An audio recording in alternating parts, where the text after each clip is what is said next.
如果你是大明朝的开国元勋，战功赫赫，现在朱元璋让你选一样赏赐，你要什么？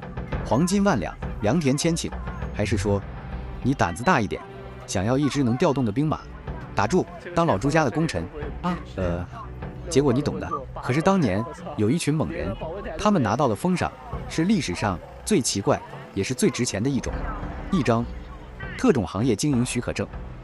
话说公元1368年，朱元璋定都南京，开国元勋中有一支队伍尤其扎眼，那就是常遇春、胡大海、穆英率领的以回族士兵为主力的军团。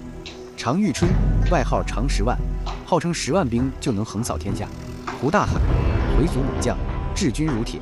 穆英老朱的养子更厉害，开国后镇守云南260余年，留下一个穆王府，就是后来《鹿鼎记》里韦小宝老婆穆建平他家。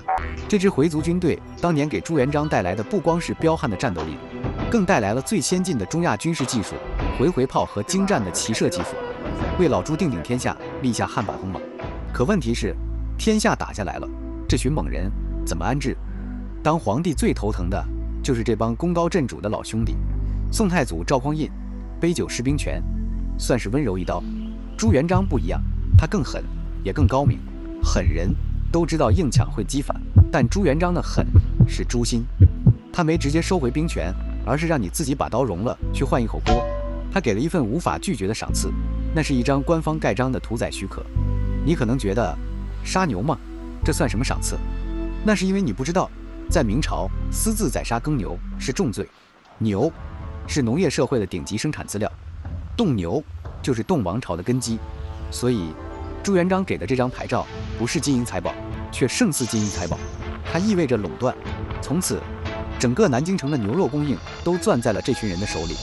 这是一个可以世世代代传下去的金饭碗。潜在的军事威胁被消解在南京的市井烟火里。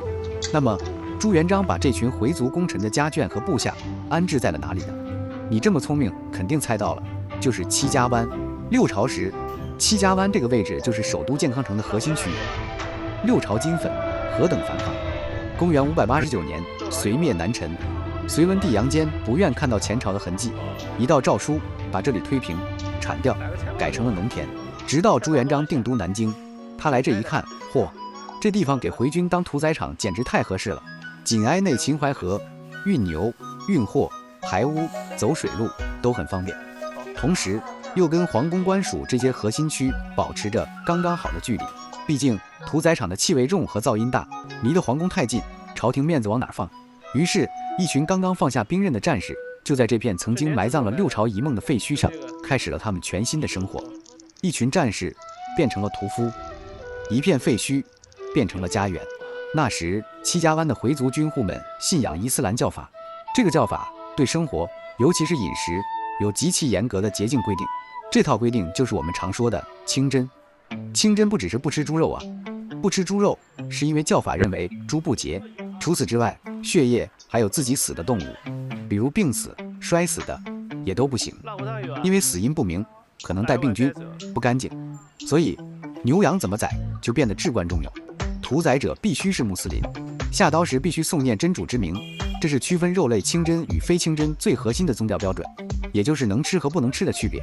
洪武21年1388年，朱元璋下令敕建一座清真寺，三山街礼拜寺。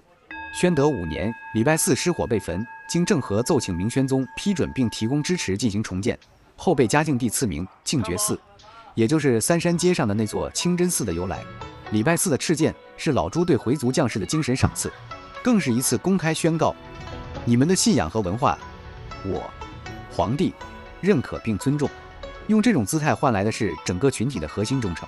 当然，不止这么简单，一座皇帝敕建的寺，意味着阿訇，也就是宗教领袖的任免，必然受到官方控制。控制了净觉寺，就间接控制了整个社区，也就确保了戚家湾的秩序稳定。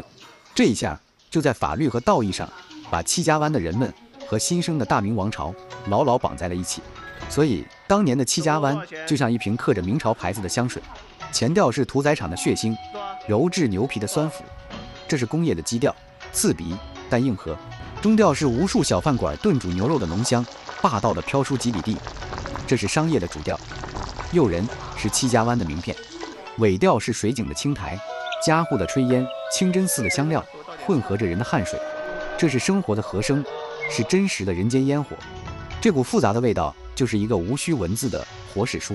南京牛肉锅贴的焦香，就是朱元璋用市井烟火气封印的一份关于刀与锅的千年契约。都看到这了，你还不赶紧去弄2两尝尝？